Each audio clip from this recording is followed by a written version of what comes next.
Doctor Ishra Ahmad की हर किस्म बयानात के लिए हमारा चैनल दीन औरा को सब्सक्राइब करें। बाल बच्चे पालो, परवरिश करो, अच्छे अच्छे धंधों पे अच्छे अच्छे कैरियर उनके बना के अच्छे अच्छे प्रोफेशन में उसको बिठाओ। बच्चों को किन चक्करों में पड़े हुए नहीं क्यों? एक ये कि आज की तारीख तक जितना मैंने दीन को समझा है, कुरान से, हदीस से, सुन्नत से, सीरत से, उसका ये कि इसके लिए कोशिश करना फर्ज हो ना हो इसकी मुझ पर जिम्मेदारी है। कोशिश करना फर्ज है। अगर मैं कोशिश नहीं करता तो मैं मुजरिम हूं। आप कोशिश नहीं करते, आप मुजरिम। आपकी नमाज रोजा सब अल्लाह के यहां जीरो होगा अगर आप यहां दीन को कायम करने की जिद्दोजहद हो। अभी मैं चंद हज़रात से कह रहा था, वो सूद बूद की बहस हो रही थी कि बैंक की मुलाजमत हराम है कि हलाल है, ये सलाम। मैंने एक बात समझाई, आप भी समझ लीजिए, उसी दर्जे है। हराम हलाल के मुख्तलिफ मेयारात और मुख्तलिफ लेवल्स। एक लेवल ये कि कोई शख्स सूअर खा रहा है या शराब पी रहा है, हर शख्स को पता है ये हराम चीज खा रहा है या हराम चीज पी रहा है। एक ये कि खा तो रहा है वो बकरी का गोश्त, खरीदा है किसी की जेब काट के, तो हलाल खा रहा है कि हराम खा रहा है? बताए ना। हराम है, बकरी का गोश्त है, लेकिन उसने खरीदा है उस पैसे से जो किसी की जेब काटी। अच्छा, उसने खुद तो जेब नहीं काटी,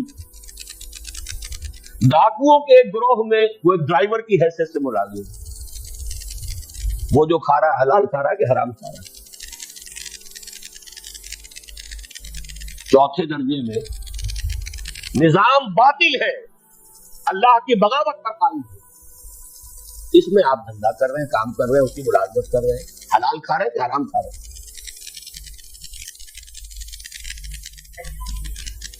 ये है चौथी बात। बातिल के गलबे में साथ लेना भी हराम है, जब तक कि इंसान उसको बदलने के लिए सतोड़ कोशिश करे। उस बातिल के निजाम में फलने फूलने की कोशिश न करे, नागुज़ीर तकादे जिंदगी के जो है उनको सिर्फ पूरा करे और उनका भी कफारा अदा करे जो हराम मेरे अंदर गया है। कफारा ये है कि जो तवानाई मुझे मिली है उससे वो मैं अल्लाह तेरे दीन के लिए खर्च करूं। ये कफारा होगा उसका।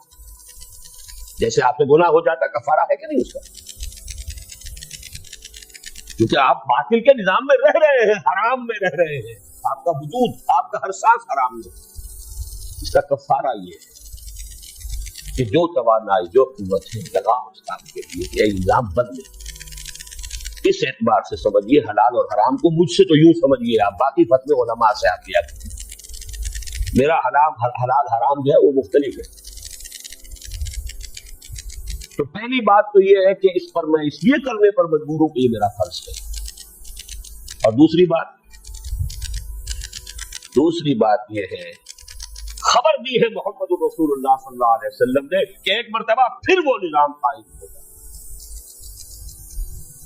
ये मेरी उम्मीद है। काम का जज्बा अपने फर्ज के तहत है। उम्मीद मुझे इस बिना पर है कि हुजूर की दी हुई खबर है, वह सादिकुल मसदूक, आप सच्चे हैं, आपकी सच्चाई की शहादत गवाही तो खुद अल्लाह ने दी है, आपकी दी हुई खबर गलत नहीं हो सकती। आपने फरमाया, आज मैं वो हदीसें नहीं सुना रहा आपको, 12 सुना चुका हूं पहले, हमने छापा है, आम किया है। अब तो एक 4 वर्षे का आना था, फिर पंफलेट शाये कर दिया, पता नहीं यहां है या नहीं है। वो हदीसें तो हर मुसलमान को याद होनी चाहिए, इसलिए कि मायूसी का गलबा होता और उस मायूसी से निकालने के लिए सहारा मेरे पास। समझने दे मुझे नाउमीदी क्या क़यामत है कि दामाने ख्याले यार छूटा जाए है मुझसे।